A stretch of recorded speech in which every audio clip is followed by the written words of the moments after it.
उत्तम न हो माने सर्वोत्तम। वो रुको जरा, सबर करो।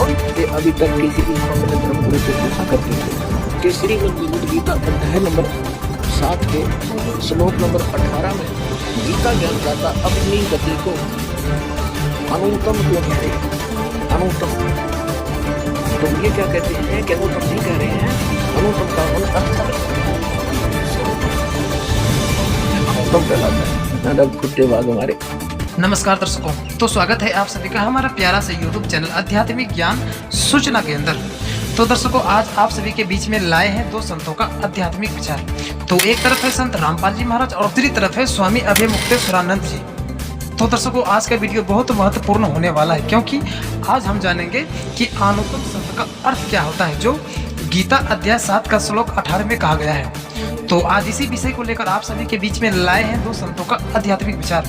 तो जो भी भाई हमारे YouTube चैनल पर नए हैं तो वीडियो को फटाफट लाइक और चैनल को सब्सक्राइब कर लीजिए। तो चलिए शुरू करते हैं आज के आध्यात्मिक ज्ञान चर्चा, और पहले जान लेते हैं स्वामी अभयमुक्तेश्वरानंद जी के विचार। अर्थ निकालने वाला जो होता है, कहने वाला किस प्रयोजन से वाक्य कहता है वो केवल कहने वाला जानता है। बाद में सुनने वाला अपने ढंग से अर्थ लगाता है। इसीलिए जो कही गई बात है वो सुनने वाले पे निर्भर करती है।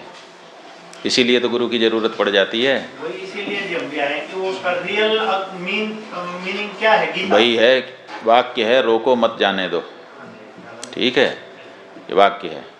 अब इसमें रोको, इसके बाद कॉमा लगा दिया तो अर्थ हो गया रोको मत जाने दो, और वही कामा उठा करके मत के बाद लग दिया तो अर्थ हो गया रोको मत जाने दो। दोनों विरुद्ध अर्थ हो गए। पहले वाक्य वही है, केवल बोलने वाले के ऊपर है, उसने रोको मत जाने दो ऐसा कहा तो मतलब रोकना है, और रोको मत जाने दो मत पे अगर रुक गया तो उसका अर्थ बदल गया। वाक्य वही है, शब्द वही है। तो ऐसी परिस्थिति में कहे गए वाक्यों का अर्थ सुनने वाला लगाता है।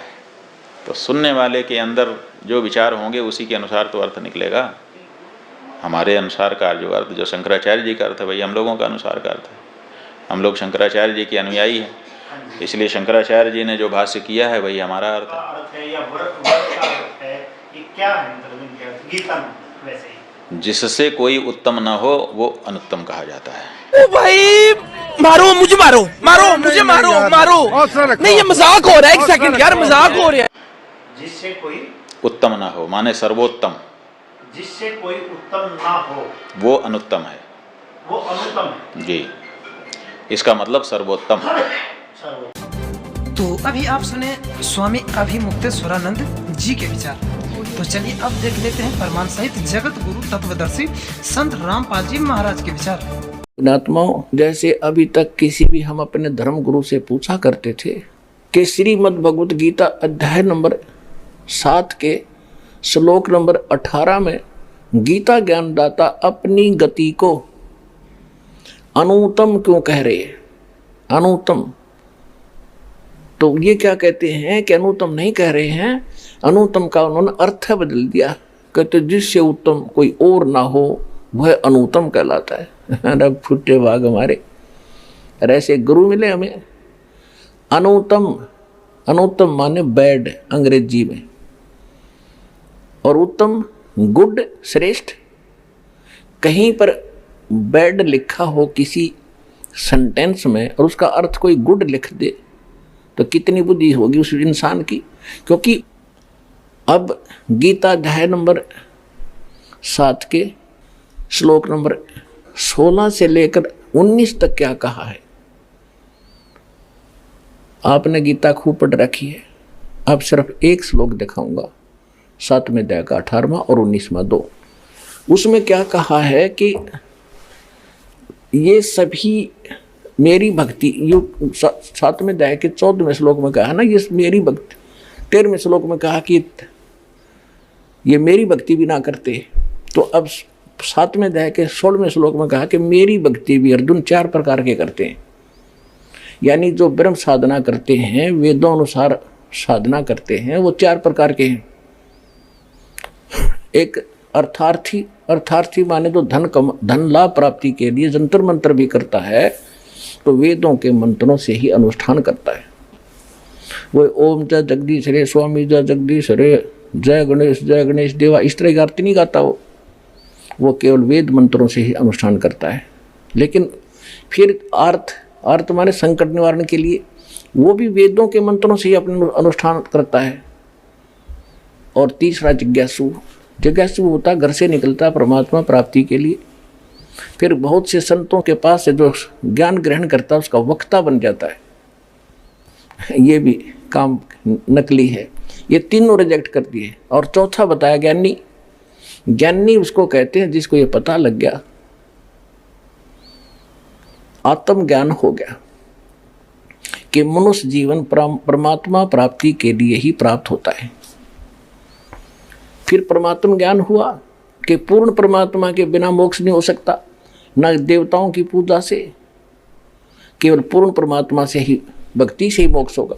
तो इन संत ऋषियों को, महर्षियों को तत्वदर्शी संत ना मिला, जिस कारण से इन्होंने आपन निष्कर्ष करके ब्रह्मा जी से प्राप्त ज्ञान के आधार से ओम नाम को परम अक्षर ब्रह्म का मान लिया, आग के अंगार को बर्फ मान लिया अज्ञानता से। तो इन्होंने, ये तो उनको फाइनल हो गया कि मनुष्य जीवन मिला इसलिए है कि इस मोक्ष हो, नहीं तो इसका यूज नहीं कति, व्यर्थ है। और फिर ये भी ज्ञान हो गया कि एक परमात्मा की भक्ति करनी चाहिए, आन उपासना ब्रह्मा विष्णु महेश, इन देवताओं की भक्ति से बात नहीं बने, ये फाइनल हो गया। तो उन्होंने केवल ओम नाम का जाप और हठ योग जैसे ब्रह्मा जी से प्राप्त हुआ था वो करने लगे। तो गीता ज्ञानदाता कहता है कि वो ज्ञानी जो है ना वो मुझे पसंद है, क्योंकि उन्होंने ब्रह्मा विष्णु महेश की पूजा छोड़ दी और ब्रह्म साधना करते हैं, उनको मैं अच्छा लगता हूँ, उनका समझ में आ गया। तो अब कहता है कि ये उदार आत्मा, ज्ञानी आत्मा है तो नेक, लेकिन इनको तत्वदर्शी संत मिला नहीं जो परम अक्षर ब्रह्म का ज्ञान करा दे, जिस कारण से ये सभी मेरे वाली घटिया गति में स्थित रहे। इसका अर्थ ये बनता है हरियो नको न, वो तो अनुत्तम मान सर्वश्रेष्ठ गति। भगवान अपनी गति को अश्रेष्ठ कैसे कहेगा? हरियो कहने लग रहा। अब दिखाता हूं आप देखिएगा। अब सातवें अध्याय का 18वां पढ़ेंगे। गीता अध्याय नंबर, श्रीमद् भगवद गीता अध्याय नंबर 7 का और श्लोक नंबर हम 18 पढ़ेंगे। ये 18 उदारा सर्वे एव एते ज्ञानी तु आत्मा एव मे मतम। ये कहता मेरे विचार में, मेरे मत में ये ज्ञानी आत्मा, तो माने तो है, सर्वे माने सारी, उदारा माने श्रेष्ठ। ये उदार आत्मा है जितने जो ज्ञानी आत्मा है, ज्ञानी चौथे प्रकार के। आस्थित सही युक्त आत्मा माम एवं अनुत्तमाम गतिम। ये क्या कह रहा है कि ये सभी अच्छी आत्मा है और ये ज्ञानी मेरे विचार में, और ये लेकिन मेरे वाली माम अनुत्तम गतिम, मेरे से मिलने वाली जो गति स्थिति यानी लाभ है उस घटिया है, वह घटिया अनुत्तम अश्रेष्ठ है, उसमें ही आस्थित हैं, उसमें ये उसी में सीमित हैं, उसी पर आश्रित हैं। इन्होंने क्या किया नकलियों ने? ये सभी उदार हैं, परंतु ज्ञानी तो साक्षात मेरा स्वरूप है। ये मेरा मत है, क्योंकि वह है युक्त आत्मा, मदत मन बुद्धि वाला ज्ञानी भक्त, अति अनुत्तम माने अति उत्तम। बैड को गुड लिख रहे हैं, बुद्धि भ्रष्ट। और गति माने गति स्वरूप, मुझ में ही स्थित है। स्थित माने अच्छी प्रकार स्थित है। अब इसका अर्थ सीधा सा बन गया है, उदारा माने उदार हैं, सर्वे माने ये सारी, एव माने ये, एते माने सब। ये ज्ञानी आत्मा, ये ज्ञानी आत्मा है तो सारी उदार की उदार। ये मेरा मत है, श्रेष्ठ है, क्योंकि समर्पण है परमात्मा के ऊपर। लेकिन आस्थित से ही युक्त आत्मा माम एवं अनुताम अनुत्माम गति में, ये सभी भक्ति में लीन आत्माएं मेरे वाली घटिया गति में आश्रित हैं, सतीत हैं। अब इसने अपनी साधना घटिया क्यों बताया? जैसे दास ने बहुत बार बताया आपको, और आज भी क्लियर किया इस सत्संग के दौरान। जैसे आपको बताया कि ऋषियों ने हठ योग तो ले लिया ब्रह्मा जी से, इसको आकाशवाणी हुई थी, देवी भागवत के 3रे स्कंद में कभी पढ़ाएंगे आपको कंप्लीट, उसमें लिखा है। तो वो तो वहाँ से ले लिया, और वेद मिले बाद में उसमें ओम मंत्र, कोई मंत्र नहीं दूसरा। तो इन्होंने ओम मंत्र को पूर्ण परमात्मा मान, जैसे देवी भागवत में आपने पढ़ा, देवी भागवत के अंदर देवी खुद कह रही है ब्रह्म को, ये अक्षर ब्रह्म है। अक्षर पुरुष, गीता अध्याय नंबर 15 के श्लोक 16 में 2 पुरुष हैं, सर पुरुष और अक्षर पुरुष, और तीसरा परम अक्षर पुरुष वो है सर्वशक्तिमान।